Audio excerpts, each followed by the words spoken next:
ब्रह्मा जी का संवाद हुआ है।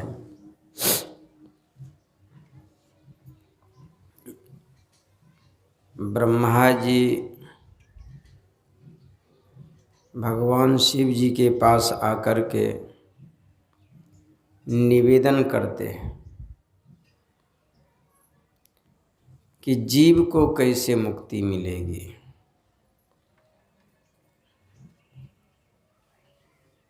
भगवान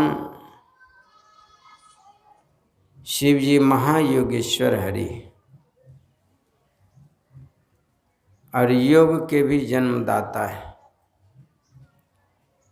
उन्होंने कहने की कृपा की है कि योगहीनं कथं ज्ञानं मोक्षदं भवति भो, योगोपि ज्ञानहीनस्तु न क्षमो मोक्ष कर्मणि, तस्माज ज्ञानं च योगं च मुमुक्षु दृढ़मभ्यसेत। भगवान शिव जी कहते हैं कि मोक्ष की इच्छा रखने वाले मुमुक्षु को, मुमुक्षु कहते मोक्ष की इच्छा रखने वाले को, कि मोक्ष की इच्छा रखने वाले को ज्ञान और योग दोनों चाहिए। ज्ञान कहते हैं जानने को, योग कहते हैं मिलने को। मिलन से सुख होता है, बिछुड़न से दुख होता है। हम लोग जब से परमात्मा से बिछुड़न हुआ है तब से हम लोग दुख में हैं, और जिस दिन परमात्मा में हम लोग जाके मिल जाएंगे तो फिर सुख हो जाएगा।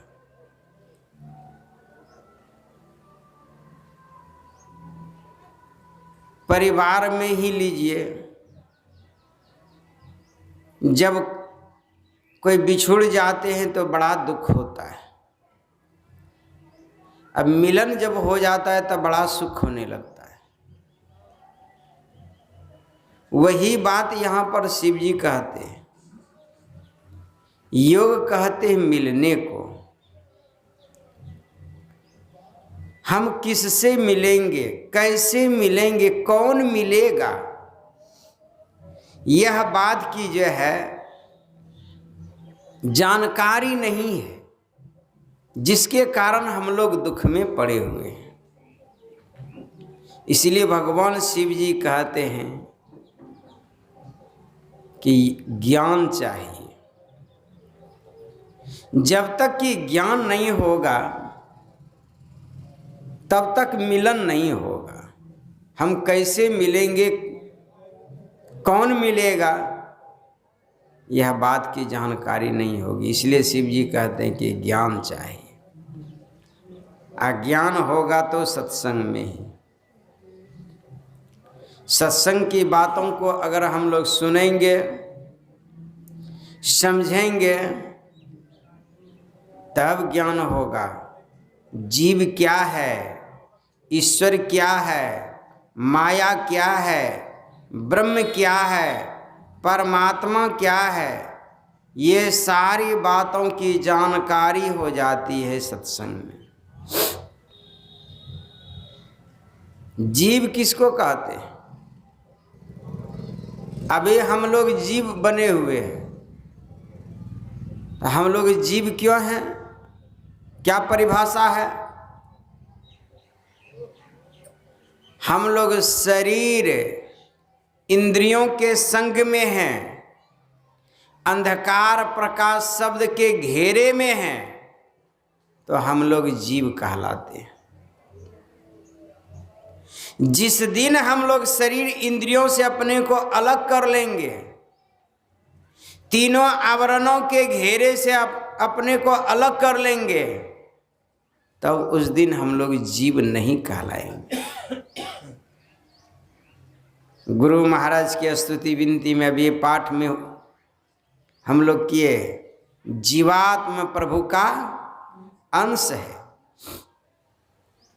जस अंश नभ को देखिए, घट मठ प्रपंच न जब मिटाए, नहीं अंश कहना चाहिए।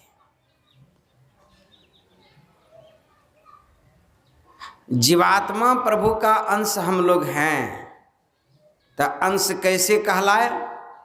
उदाहरण दे रहे हैं गुरु महाराज। घट कहते हैं घड़ा को, मठ कहते हैं मकान को, नभ कहते हैं आकाश को।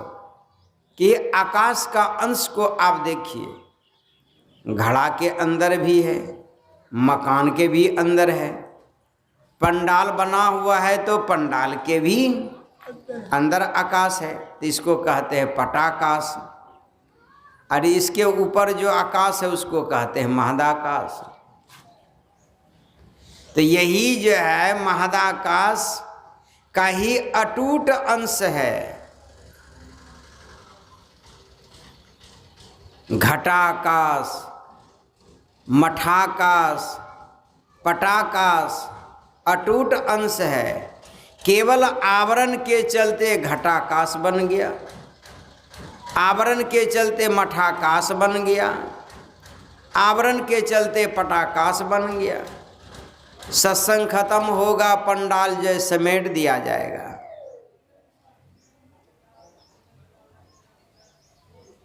यह पटाकाश महदाकाश में मिल करके एक हो जाएगा। घर उजड़ गया, घर का आकाश महदाकाश में मिलकर एक हो गया। और घर के अंदर जो घड़ा है वह भी आवरण टूट गया, घड़ा फूट गया, उसका आकाश घर में मिल गया। यह उदाहरण देते हुए गुरु महाराज हम लोगों को यह ज्ञान रोज पाठ करवाते हैं। घट मठ प्रपंच न जब मिटाए, नहीं अंश कहना चाहिए। ये आवरण हट जाने पर अब अंश नहीं कहना चाहिए। उसी तरह से जीवात्मा के ऊपर जो आवरण है, अंधकार का आवरण, प्रकाश का आवरण, शब्द का आवरण, ये तीनों आवरण जो है जब तक है तो हम लोग जीव हैं। ये तीनों आवरण हट गए तो अब नहीं अंश कहना चाहिए। यही जो है अंतर है जीवात्मा में और परमात्मा में, ईश्वर में। तो जीव क्या है, ईश्वर क्या है, यह तो दोनों बात जो है ना एक ही, यानी एक उत्तर में दो प्रश्न हल हो गया कि नहीं? एक उत्तर में दो प्रश्न हल हो गया।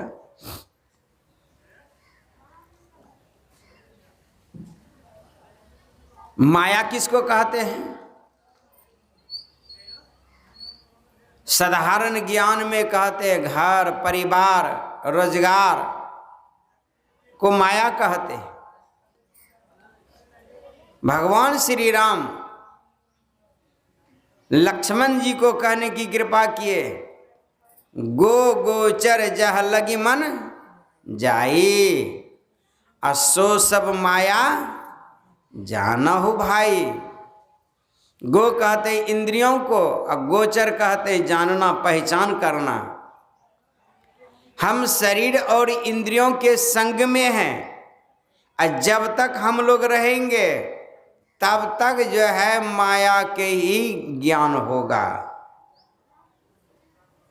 आँख से रूप देखते हैं, कान से शब्द सुनते हैं, नाक से गंध लेते हैं, जिह्वा से स्वाद लेते हैं, त्वचा से स्पर्श का ज्ञान करते हैं। ये 5 ज्ञान इंद्रियां, हाथ, पैर, मुंह, लिंग और गुदा, ये कर्म इंद्रियां हैं।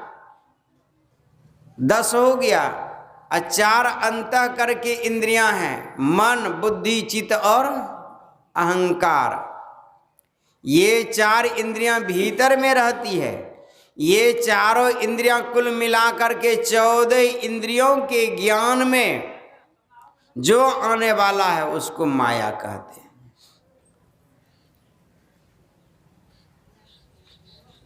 और माया का दूसरा अर्थ होता है अज्ञान।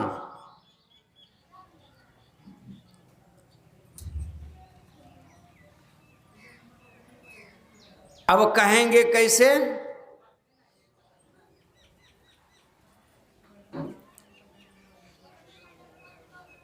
गोस्वामी तुलसीदास जी महाराज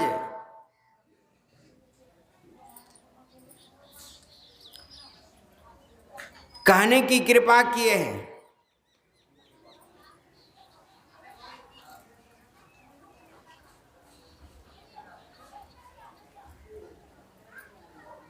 यहाँ मोह कर कारण नहीं, रवि सन्मुख तम कबहू की जाई। मोह का कारण कहाँ नहीं है? जो तीनों आवरणों को पार कर गए, जो अपने को शरीर इंद्रियों से अलग कर चुके हैं, वहां पहुंचने पर रघुपति भगति करत कठिनाई, कहत सुगम करनी अपार, जाने सो जेही बनी आई। जो जेही कला कुशलता कहाँ, सो सुलभ सदा सुखकारी। सफरी सन्मुख जल प्रवाह, सुर सरी बह गज भारे। ज्यों सरकरा मिले सिकता मह, बलते नहीं बिल गावे। अति रसज्ञ सूक्ष्म पिपील का, बिनु प्रयास ही पावे। सकल दृश्य निज उदर मेली, सोवै निद्रा तजी जोगी। असोई हरिपद अनुभवै परम सुख, अतिशय द्वैत वियोगी। तब यहाँ कहते हैं शोक मोह भय हरस दिवस निशि देश काल तह नाही। तुलसीदास यही दशाहीन, संशय निर्मूल न जाही। रघुपति भगति करत कठिनाई। इस पद में गोस्वामी तुलसीदास जी महाराज उदाहरण देते हुए कहने की कृपा की। कहने में तो बड़ा सरल है, और जब करने जब लग जाते हैं तो बड़ा कठिन है, पहाड़ है। अब कहेंगे कि कठिन क्या क्या चीज है? तो पहले तो जो है 5 पाप से अपने को बचा के रखना पड़ता है। झूठ, चोरी, नशा, हिंसा, व्यभिचार। तो गुरु महाराज 1 नंबर में स्थान दिए हैं झूठ। सब पापों की गठरी झूठ है। अभी के समय में जो है ना, झूठ तो जो है एक मामूली बात समझ लिए, साधारण बात समझ लिए।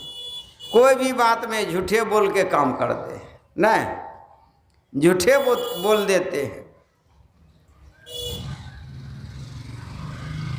और झूठ छोटा से भी छोटा होता है, और बड़ा से भी बड़ा होता है, लेकिन होता है झूठे। लेकिन झूठ का परिणाम जो है, जो होना चाहिए वो हो जाता है। आपका अगर पोता कहेगा कि दादा हमको 10 रुपया दीजिए, दुकान जाएंगे फलना चीज लेने के लिए, उस समय क्या कह देते हैं? पैसा नहीं है बेटा, पोता पैसा नहीं है। ऐसा क्यों बोल देते हैं? इसको आदत बन जाएगा, बार बार तंग करेगा। ये आदत बड़ा खराब होता है। इसलिए जो है ना, कहते पैसा तो झूठ बोल दिए कि नहीं। लेकिन इसका भी परिणाम जो है ना हो जाता है। अब कहेंगे क्या परिणाम होगा? आप जो सत्संग करते हैं, आप जो ध्यान करते हैं, आपके अंदर में जो ध्यान की शक्ति, सत्संग की शक्ति जो आती है, वो छीन हो जाती है, समाप्त हो जाती है, लेकिन आपको पता नहीं चलता है।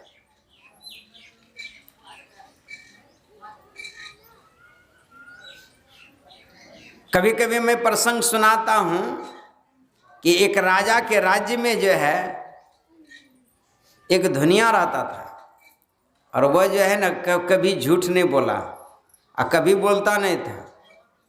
रुई का दाम, कपड़े का दाम और उसको बनाने में जो दिन भर मजदूरी का दाम जोड़ करके लेते थे, 1 पैसा अधिक नहीं लेते थे, सत्य का व्यवहार करते थे। तो जिस राजा के राज्य में जो है दुनिया रहता था, तो राजा जो है झूठ बोला मंत्री से कि जाओ दुनिया से कहना कि राजा को लड़का हुआ है, 8 गद्दा बना करके राज दरबार पहुंचा देगा, जबकि लड़का नहीं हुआ था। झूठे बोल दिया मंत्री से। अब मंत्री जो इस बात पर तैयार होके चला गया दुनिया के पास, और दुनिया से जाके कहते हैं कि राजा का आदेश हुआ है, लड़का हुआ है, इसलिए 8 गद्दा बना करके राज दरबार पहुंचाने का। साफ शब्दों में दुनिया जवाब दे दिया कि जाइए राजा साहब से कह दीजिए अभी गद्दा बना करके हम नहीं देंगे। आकर के मंत्री बोल दिया। अब तो सुन करके राजा के मन में इतना क्रोध आया कि मेरे राज्य में रहते हुए दुनिया मेरा आदेश का पालन नहीं किया, अभी जाते हैं उसका गला उतार देते हैं तलवार से। क्रोध में आया मारने के लिए, लेकिन रास्ते में आते आते जो है मन बदल गया। क्या कि डायरेक्ट जो है ना सीधे जो उसके सामने नहीं जा करके, फूस का घर झोपड़ी का घर है ये है, तो पहले पिछवाड़े में जा कर के खड़े हो करके देख लेते हैं कि मेरे बारे में दुनिया क्या क्या सब बोलता है।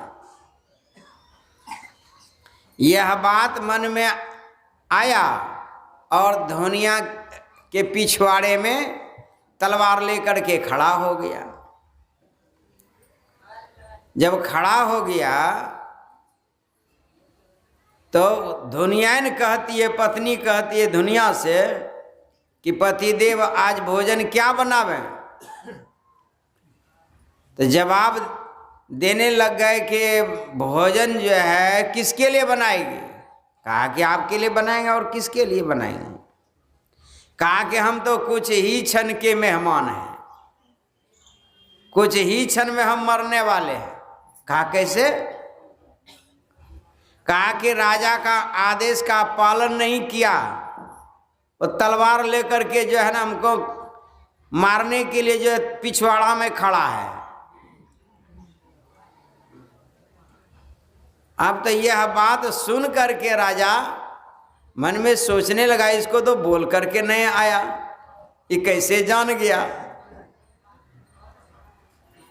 पिछवाड़े में ही तलवार फेंक दिया और खाली हाथ आ गया दुनिया के आगे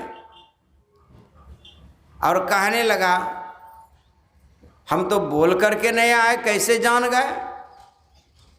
तब जो है कहते हैं कि हम झूठ नहीं बोलते हैं, इसीलिए हम जान गए। तब जो है कहते हैं कि एक झूठ नहीं बोले तो सब जान गए। कहा कि हाँ। कहा कि आज दिन से हम भी झूठ नहीं बोलेंगे। सुन करके दुनिया कहते हैं आपसे यह नहीं होगा। कहा कि क्यों नहीं होगा, हम राजा हैं, हम जाते हैं, अभी से जो है झूठ बोलना हम बंद कर देते हैं। प्रजा के साथ जो है ना दूध का दूध पानी का पानी फैसला हम शुरू कर देते हैं, तो हम भी जानने लग जाएंगे। यह प्रतिज्ञा करके जो है आ गया अब प्रजा के साथ जो है दूध का दूध, पानी का पानी, एकदम फैसला शुरू कर दिया। सत्य का व्यवहार, सत्य बोलना शुरू कर दिया। और इस तरह से करते करते साल भर होते होते दुनिया की तरह सब जानने लग गया। जब जानने लग गया तो अब प्रजा लोग भी डर गया कि राजा अंतर्यामी है, सब मन की बात को जान जाते हैं। कोई झूठ केस लेकर के आवे तो जान जाए, और जान जाए तो बस। अब प्रजा लोग भी डरने लग गया पाप कर्म करने से। अब बिना सिपाही का, बिना पहरेदार का राज्य जो है ना उसका चलने लग गया। श्री सद्गुरु महाराज की जय। अब देखिए, साल भर के बाद तब जो है ना राजा को लड़का हुआ। और राजा को लड़का हुआ, लालन पालन करने लगा। लालन पालन जब करने लगा तो एक दिन रानी को जो है ना 1 घंटा के लिए राजभवन से बाहर जाने की जरूरत पड़ गई। तो रानी जो है लड़का को, राजा को गोद में देते हुए कहते हैं कि हम 1 घंटा के लिए आप लड़के को रखिए, हम आते हैं राजभवन से बाहर, हमको काम है। तो राजा तो रख लिए, रानी चली गई। और जब चली गई तो बच्चा तो बच्चे हैं। कुछ देर के बाद जो है ना लड़का रोने लगा। और रोने लगा तो अब कितनो चुप करे, और चुप होइए नहीं रहा।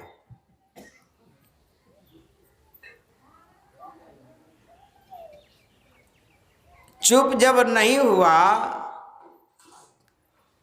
तो झूठ बोलने लगा। अरे माँ आ गई है, चुप हो जा। चुप तो हो गया। अब माँ को जब नहीं देखा फिर रोने लग गया। इस तरह से जो है 3 बार झूठ बोल करके जो है ना लड़के को चुप किया। चौथी बार में जो है ना रानी आई,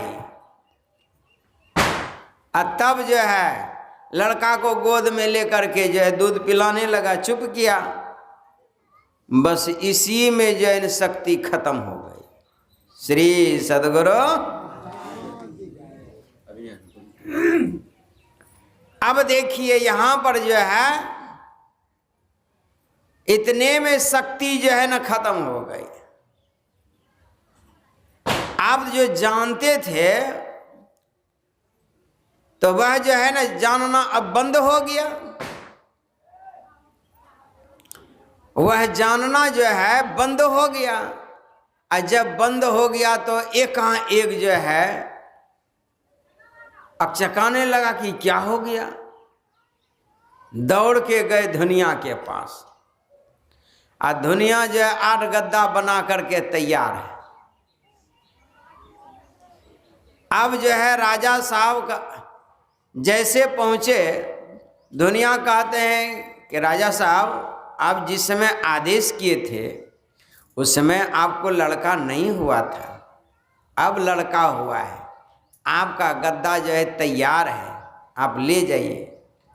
तो कहते हैं गद्दा की बात जाने दो, मैं भी तुम्हारे तरह जो है मैं सत्य का व्यवहार करने लगा, जानने भी लगा। एकाएक क्या हो गया पता नहीं, सब खत्म हो गया। तो दुनिया कहते हैं मैं तो पहले न आपको बता दिए थे कि आप राजा हैं, आपसे नहीं चलेगा। आखिर बात क्या हो गया? कहा कि रानी 1 घंटा के लिए जो है राजभवन से बाहर गई थी। कहा कि हाँ आपको लड़का दे करके कहा। लड़का जो है रोने लगा तो आपने क्या कहा? चुप नहीं हो रहा था। क्या कहा कि बेटा माँ आ गई है, 3 बार झूठ बोल करके चुप किए हैं, और चौथी बार में आई रानी, इसी में आपकी शक्ति खत्म हो गई। तो यहाँ जो है सत्य का व्यवहार होता है, सत्य पर चलना होता है, तब जो है सत्य की प्राप्ति होती है। और थोड़ा सा भी गलती हो गई तो वो सत्य निकल जाती है। इसीलिए गुरु महाराज कहते हैं कि झूठ 1 नंबर में दे दिए कि झूठ नहीं बोलना चाहिए। ये सबसे बड़ी बात है, सबसे बड़ा पहाड़ है। जिसको झूठ बोलने का आदत है, बिना झूठ बोले काम चलेगा नहीं। कपड़ा बेचने वाला एक भक्त जो है गुरु माँ से कहता है, हजूर हम तो कपड़ा बेचते हैं, और उसमें तो जो है ना झूठ बोल करके ही जो है ना बोलना पड़ता है, इतना दाम है। तो हजूर तो बिना झूठ बोले तो हमारा तो कमाई नहीं होगा, तो खाएंगे कैसे? तो गुरु महाराज कहते हैं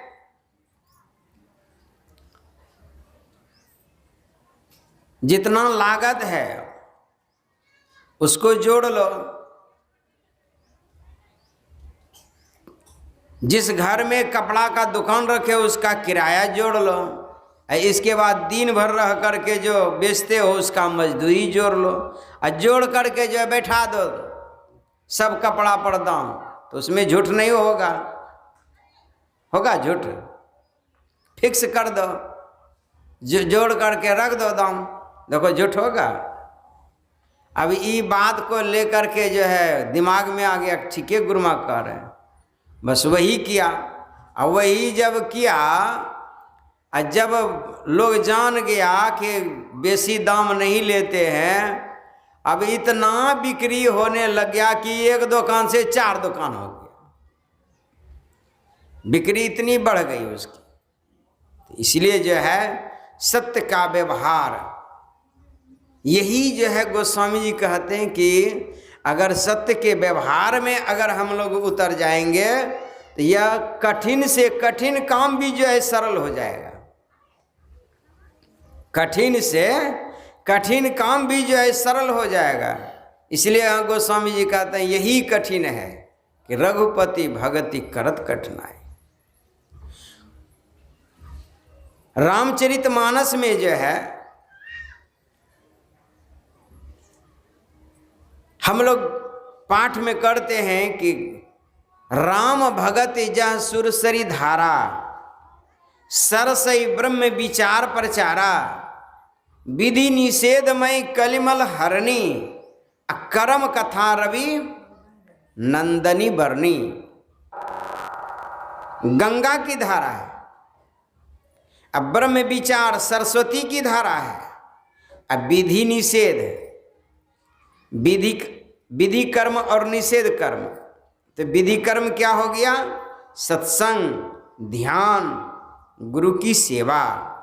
और निषेध कर्म हो गया झूठ, चोरी, नशा, हिंसा और व्यभिचार।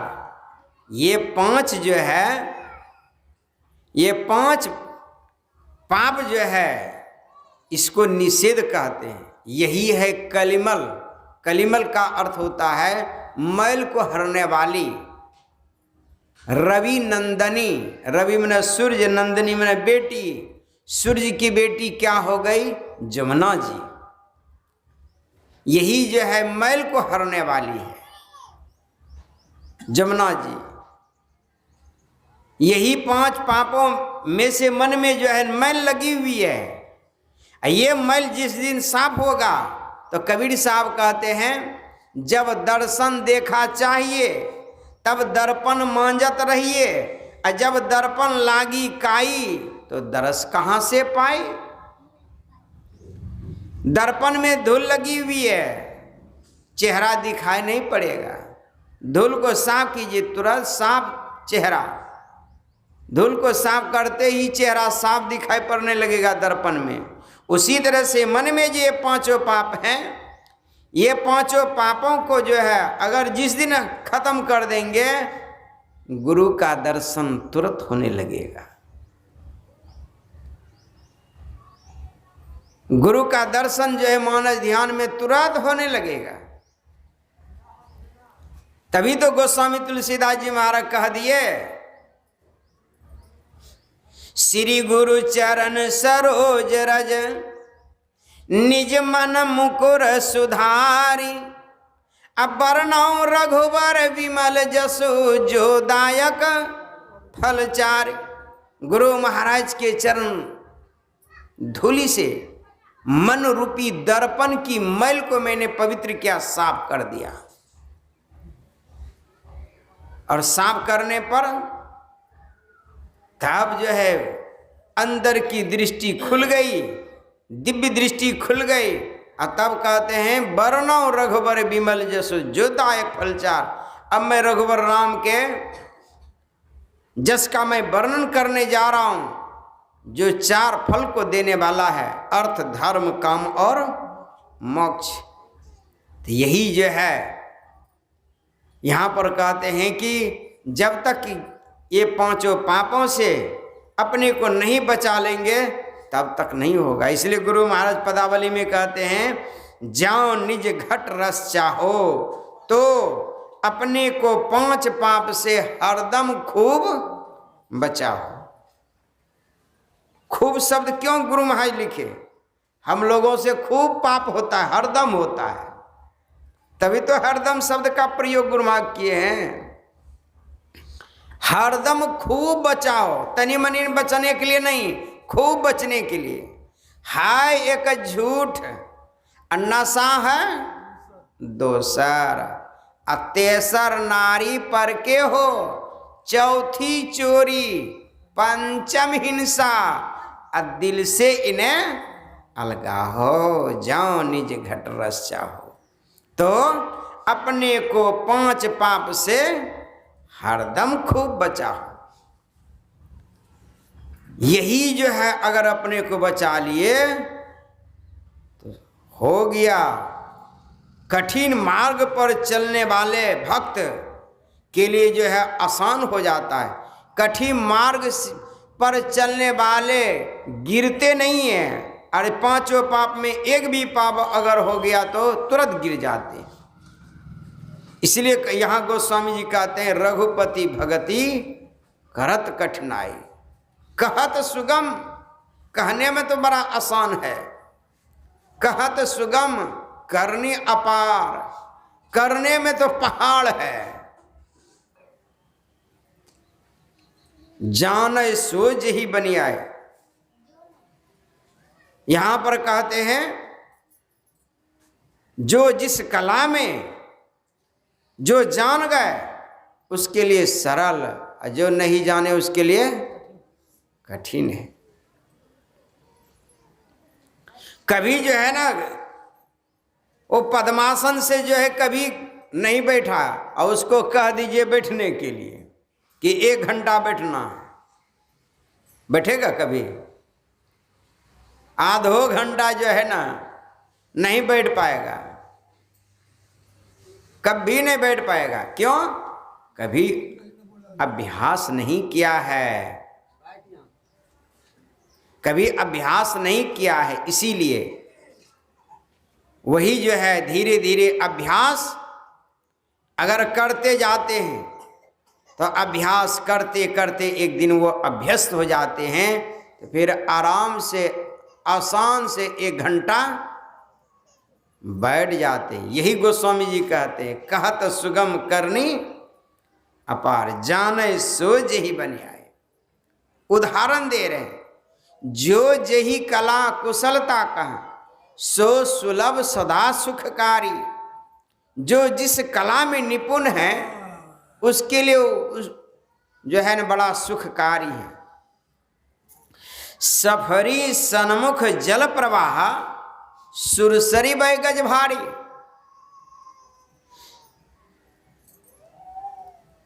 उदाहरण गोस्वामी तुलसीदास जी महाराज देते हुए कहने की कृपा किए हैं कि सुरसरी कहते हैं गंगा जी की धारा को, पानी की जो गंगा जी की जो धारा है बहुत तेज है, और उस तेज धारा में जो है छोटी बड़ी मछलियां सब फंस जाती है।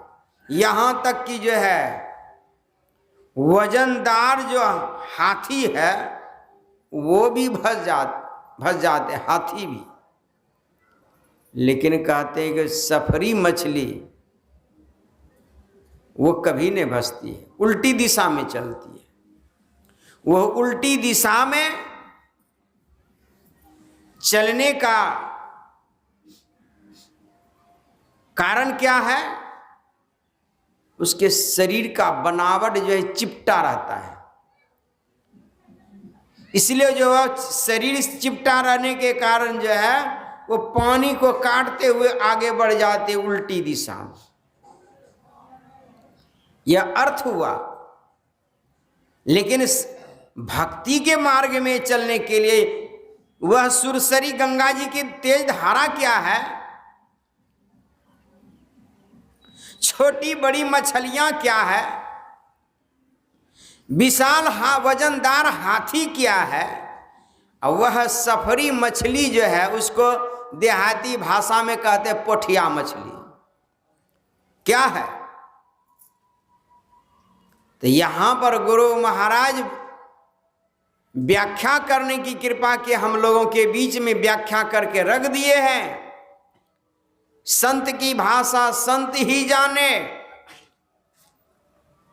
इसलिए जो है यहां पर गोस्वामी तुलसीदास जी महाराज का यह उदाहरण देकर के जो है हम लोगों को समझाने की कृपा किए हैं।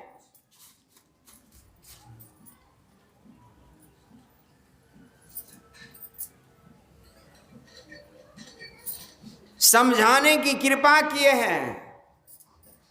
इस बात को अच्छी तरह से ध्यान से सुन लीजिए, बात समझ में आ जाएगी।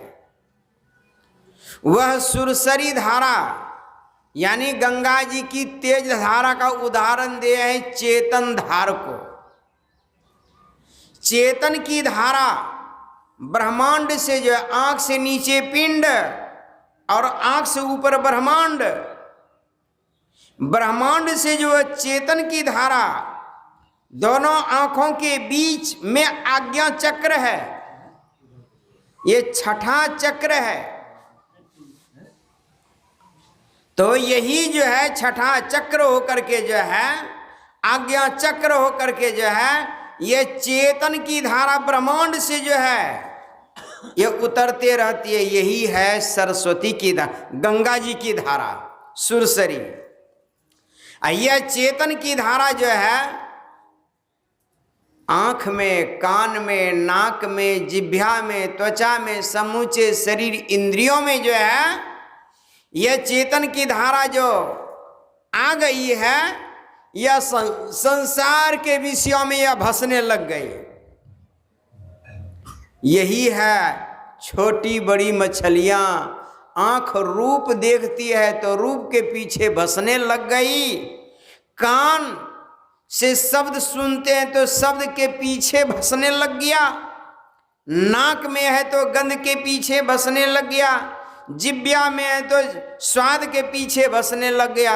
यही हमारी इंद्रियां जो है ये छोटी बड़ी मछलियां हैं। अब विशाल हाथी हो गया मन, ये मन भी जो है ना भसने लग गया संसार के विषय भोगों में, ये मन भी भसने लग गया। लेकिन कहते हैं कि एक छोटी मछली जो है जिसको पोठिया कहते हैं, उसको सफरी मछली कहते हैं, वह सफरी मछली क्या हो गया? सूरत। ये सूरत रूपी मछली जो है ये उल्टी दिशा में चलने वाली है।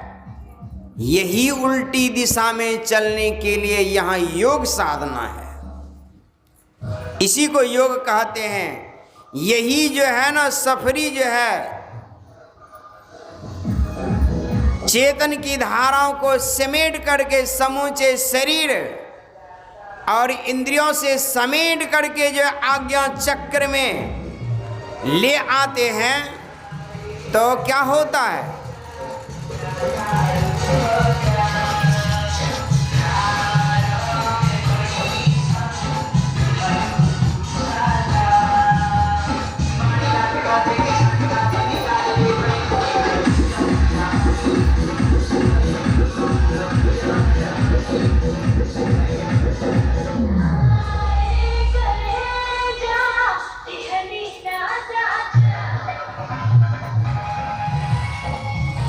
श्री सद्गुरु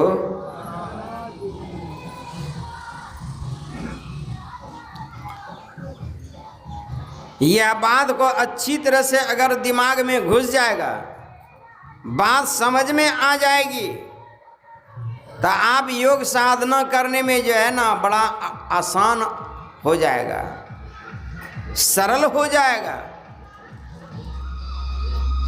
यही जो है चेतन की धार सिमट करके जो है आज्ञा चक्र में आ जाएगी, तो यह लाने का काम कौन करेगा? वह सूरत रूपी सफरी। यही जो है यहाँ पर जब दृष्टि की धार जो है यहाँ पर टिकेगी आज्ञा चक्र में, तब क्या होगा? यही चेतन की धाराओं को समेट करके जो है ये पिंड से ब्रह्मांड में लेके चली आती है। अब पिंड से ब्रह्मांड में जब लेकर के चली जाएगी, जहां से चेतन की धार चेतन के भंडार से उतरते रहती है, यह पिंड से ब्रह्मांड में भंडार में लेकर के चली जाएगी। तो गोस्वामी तुलसीदास जी महाराज एक और उदाहरण दे रहे हैं, यही है योग। और दूसरा उदाहरण गोस्वामी तुलसीदास जी महाराज दे रहे हैं, ज्यों सरकारा मिले सिकता मह बलते नहीं बिलगावे, अति रसज्ञ सूक्ष्म पिपील का बिनु प्रयास ही पावे। सरकड़ा कहते हैं, सरकड़ा कहते हैं चीनी को, और सिकता कहते हैं बालू को। 1 किलो चीनी 1 किलो बालू, दोनों को जो है ना आप मिला दीजिए, एक आदमी को दे दीजिए चुनने के लिए कि बालू से चीनी को एक एक कण को जो है अलग कर दीजिए। कोई तैयार होगा? कोई तैयार नहीं होगा। लेकिन उसी को आप जमीन में उसको रख दीजिए, चींटी जो है एक एक चीनी के कण को उठा के लेके चली जाएगी और बालू के कण को छोड़ देगी। यह उदाहरण जो है गोस्वामी तुलसीदास जी महाराज उदाहरण देते हुए हम लोगों को कहने की कृपा किए हैं।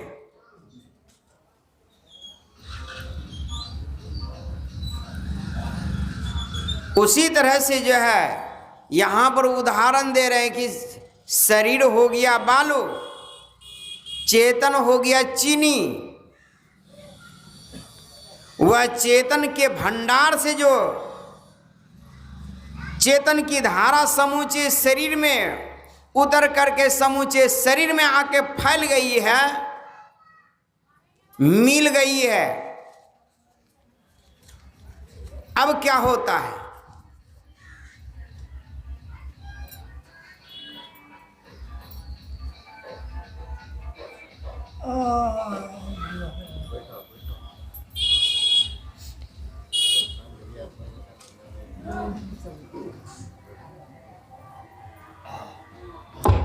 मना काने कर देते हो इधर आने के लिए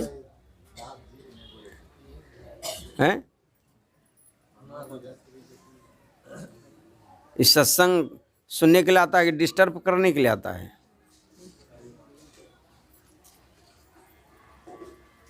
इतना को ज्ञान नहीं है।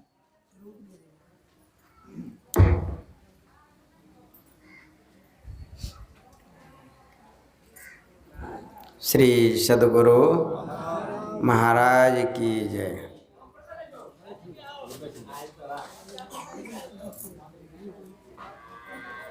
तो यहां पर कहने जा रहे हैं गोस्वामी जी, बालू हो गया शरीर और चेतन हो गया चीनी।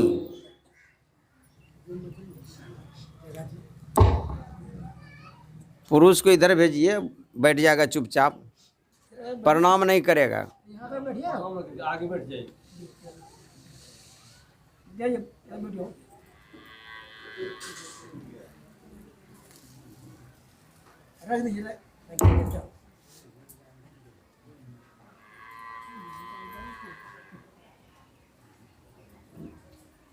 शरीर हो गया बालू और ज्ञानमय पदार्थ ये चीनी हो गया चेतन। ये चीनी चेतन, यहां चेतन कहते हैं ज्ञानमय पदार्थ को। यहां अगर शरीर में अगर मच्छर मक्खी बैठ गया तो यह ज्ञान कराने वाला कौन है? वह चेतन है।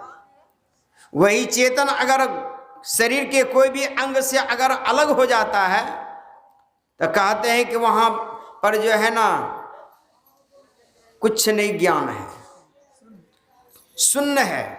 चुट्टी काटते हैं हाथ से तो चुट्टी नहीं लगता है, चिंता हो जाती है, दौड़ के जाते हैं डॉक्टर के पास, क्या हो गया, चुट्टी नहीं लग रहा है।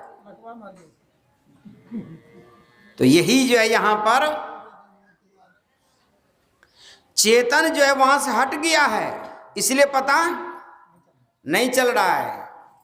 यही जो है ज्ञान गोस्वामी तुलसीदास जी महाराज जो है हम लोगों को जो है यह बताते हुए कहने जा रहे हैं, उदाहरण दे करके कि यह शरीर रूपी बालू और चेतन रूपी चीनी दोनों का मिलाप हो गया है। और यह जो है ना शरीर में अगर कोई तरह का भयंकर बीमारी हो गई है, बड़ा कष्ट हो रहा है, बड़ा दुख हो रहा है, तो शरीर से अलग होने के लिए चाह रहे हैं लेकिन हो नहीं पाते हैं। क्यों? ऐसी साधना आप नहीं किए हैं। शरीर से बालू को यानी बालू से चेतन को, चीनी को अलग नहीं कर पाए हैं। यही जो है योग विद्या, यही योग ज्ञान है। तो चीटी को क्षमता है चीनी को अलग करने का, उसी तरह से सूरत को यहां पर जो है चीटी कहा गया है कि सूरत रूपी चीटी क्या करती है? समूचे शरीर से वह चेतन की धार समेट करके जो है पिंड से ब्रह्मांड में लेके चली आती है। शरीर हो गया अलग, चेतन हो गया अलग, बालू हो गया अलग, चीनी हो गया अलग। यही ज्ञान गुरु महाराज जो है हम लोगों को जो है समझाने की कृपा की। एक माता जी जो है जब ध्यान साधना में बैठती है तो उसकी सूरत जो है सिमट करके पिंड से ब्रह्मांड में चली आती है। जब ब्रह्मांड में चली आती है सूरत सिमट करके, तो अपने मुखारविंद से बोलती है, हमको सुनाई कि बाबा जब ध्यान में बैठते हैं तो 10-20 मिनट होते होते जो है पैर कमर दर्द करने लगता है। लेकिन जब मैं चली पिंड से ब्रह्मांड में जो है अंतराकाश में उड़ने लग जाती हूँ तो शरीर में नहीं रहती, शरीर का कोई पता नहीं कि मैं शरीर हूँ। 3 घंटा 4 घंटा बीत जाता है, पते नहीं चलता है। शिक्षिका है, स्कूल जाने का समय भी जो है ना, स्कूल जाने का समय भी ज़्यादा हो गया, लेट हो गया जाने में, इस तरह से यही जो है यहाँ गोस्वामी जी कहते हैं कि यही है साधना, योग साधना।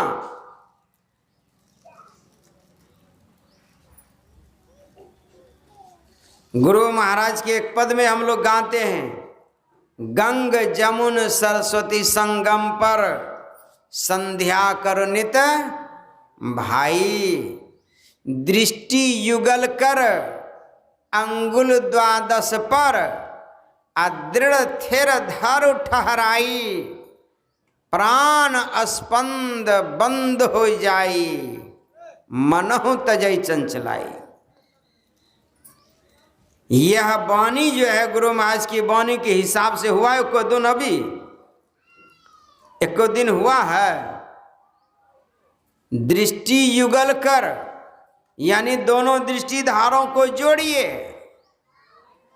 जीवात्मा परमात्मा में मिलने के लिए, मिलाने के लिए, जो हम लोग बिछड़े हुए हैं, जो हम लोग दुख भोग रहे हैं, तो पहले अपने को मिलाइएगा, दोनों दृष्टि धारों को मिलाइएगा आज्ञा चक्र में, तब न जो है परमात्मा से जाकर के मिलेंगे। यही जो यहाँ पर कहने जा रहे हैं, दृष्टि युगल कर, तो दोनों दृष्टि धारों को जो है गुरु भेदी जो है अंदर में दोनों दृष्टि धारों को जो है जोड़ना होता है। तो कहाँ पर? तो कहते हैं द्वादश अंगुल पर, यानी 12 अंगुल पर। तब 12 अंगुल पर जो है, बाहर में तो नाप लेंगे, भीतर में नाप कैसे होगी? भीतर में नाप नहीं होगी। वह दोनों दृष्टि की धार जब जुटेगी तो वह 12 अंगुल पर ही जुटेगी, 11 और 13 पर नहीं। नामे है उस जगह का 12 अंगुल, अंगुल द्वादश पर दृढ़ थिर धर ठहराए। जब दोनों दृष्टि की धार जब जुट जाएगी तब क्या होगा? प्राण स्पंद बंद हो जाए, श्वास की गति बंद हो जाएगी, शरीर का धड़कन, हृदय का धड़कन सब बंद हो जाएगा, प्राण स्पंद बंद हो जाए, श्वास की गति ये बंद हो जाएगी। तो श्वास की गति चल रही है, फेफड़ा में चेतन का चेतन है तब तो, शरीर में है चेतन तब तो। यही जो है समूचे शरीर से वह चेतन सिमट करके पिंड से ब्रह्मांड में चली जाएगी तो बंद होना स्वाभाविक है।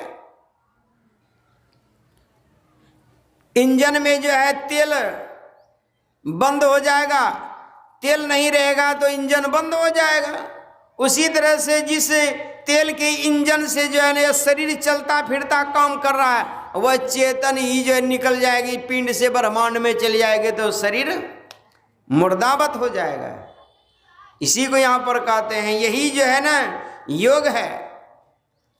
इसी बात को आगे चल करके जो भगवान शिव जी कहने की कृपा किए, सुषुम्ना यांग यदा योगी क्षणैक धम प्रतिष्ठति। सुषुम्ना में जब योगी एक क्षण भी ठहरता है, सुषुम्ना यांग यदा योगी क्षणार्धम प्रतिष्ठति। सुषुम्ना में जब योगी आधा क्षण भी ठहरता है, एक क्षण आधा क्षण का मतलब क्या हुआ? जैसे कि अभी हम लोग जो है आंख खोल करके देख रहे हैं तो हमारी दृष्टि जो है ना, दृष्टि की धार, देखने की शक्ति पसरी हुई फैली हुई है। यही जो है ना दृष्टि को समेट करके जो हम देखेंगे भीतर में। कैसे? तो कबीर साहब की वाणी में है, ले तो उठाए परत भुई गिरगिरी, ज्यों बालक बिन कोरा रे, आ कहे कबीर चरण चित राखो, ज्यों सुई बीच डोरा रे। जैसे कि सुई की छेद में जो है डोरा पहनाते हैं, तो क्या देखते हैं? सुई को देखते हैं कि धागा को देखते हैं, डोरा को देखते हैं कि छेद को देखते हैं? छेद को देखते हैं। छेद को इतना सिमट करके देखते हैं कि डोरा को घुसा देते हैं आराम से। तो यहां बाहर में उदाहरण दे रहे हैं कबीर साहब कि जैसे डोरा घुसाते हैं सुई की छेद में दृष्टि को सिमट करके, उसी तरह से ये दृष्टि में ये चेत, उसी तरह से भीतर में जो है दृष्टि को समेट करके जो है आज्ञा चक्र में जब देखेंगे तब क्या होगा? तब जो है ना यह दृष्टि की धार जो है आज्ञा चक्र के छठा चक्र तीसरा तिल में प्रवेश करके जो है पिंड से ब्रह्मांड में चली जाएगी, और आंख बंद करने पर जो अंधकार देखते हैं यह अंधकार से आप प्रकाश में चले जाएंगे।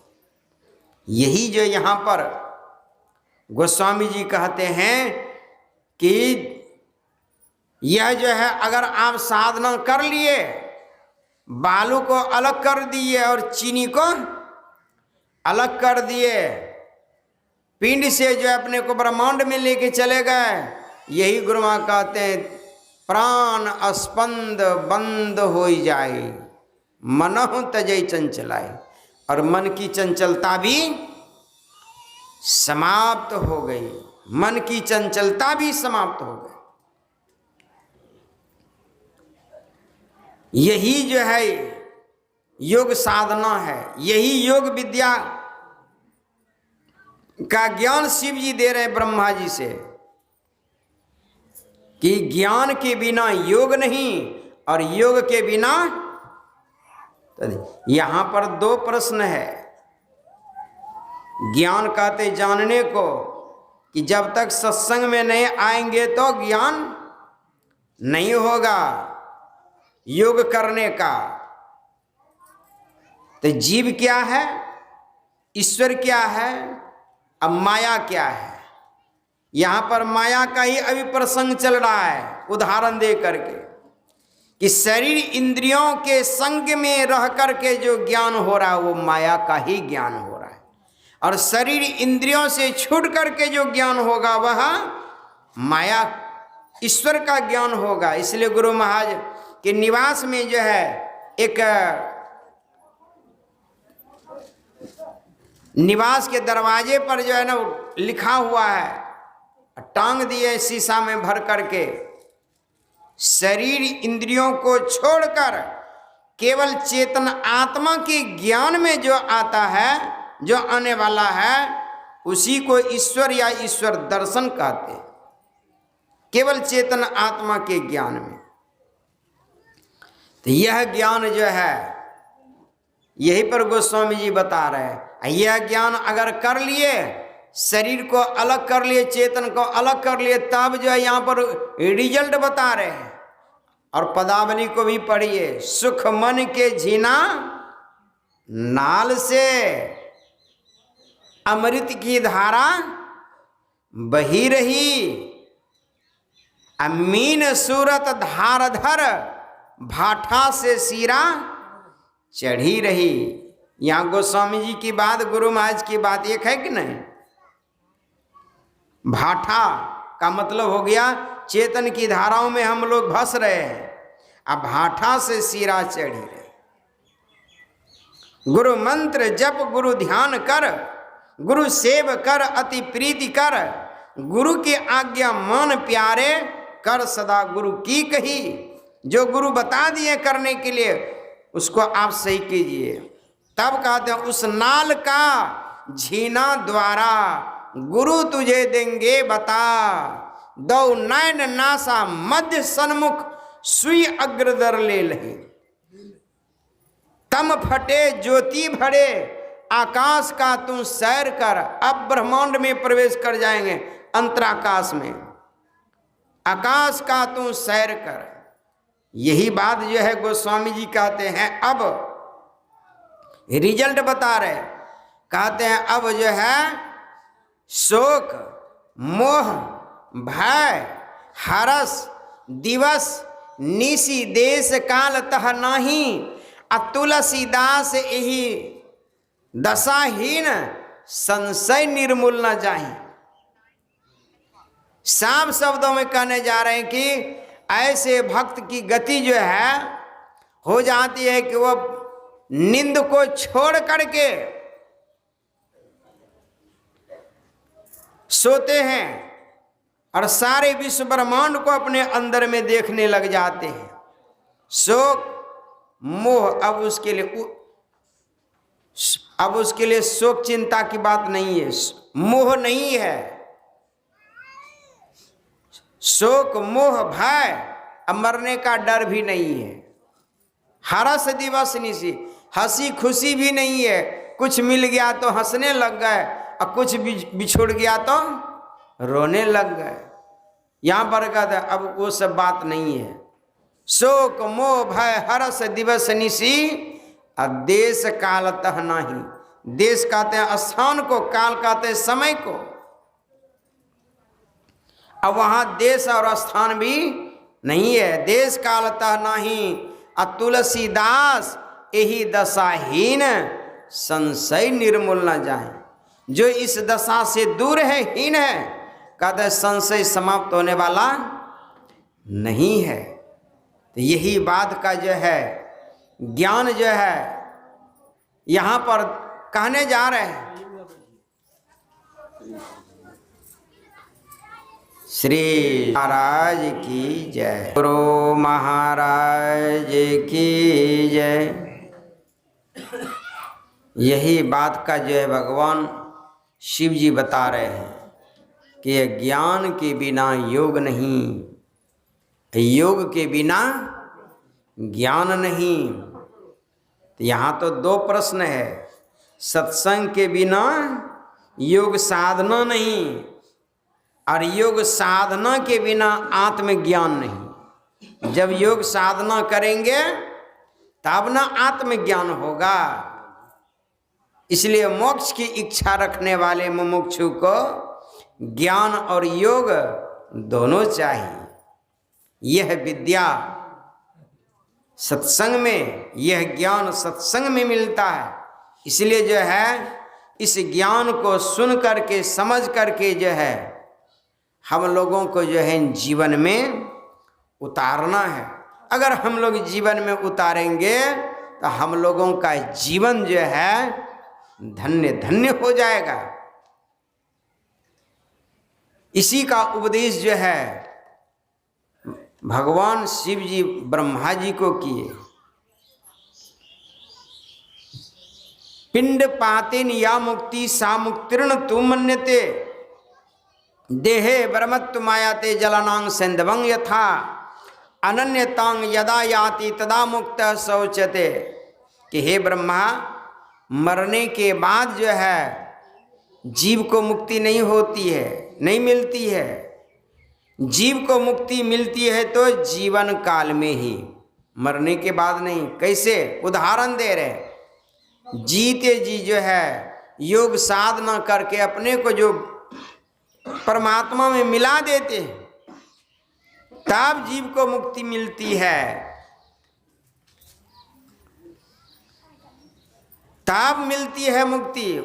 उदाहरण दे रहे हैं, जैसे नमक समुद्र में घुलकर एक हो जाता है, उससे अन्य नहीं रह जाते, तब मुक्ति होती है। जैसे नमक पानी के मिल जाने पर नमक दिखाई नहीं देता और पानी से नमक अलग नहीं होता है, उसी तरह से यह जीव ईश्वर में मिल जाने पर यह जीव दिखाई नहीं देता और पानी से नमक अलग नहीं होता। उसी तरह से जीव ईश्वर में मिल जाने पर यह फिर जो है ना, ईश्वर से यह जीव अलग नहीं होता, तब जीव को मुक्ति मिल गई, भक्ति पूर्ण हो गई, काम समाप्त हो गया। बोलिए श्री सद्गुरु महाराज की जय।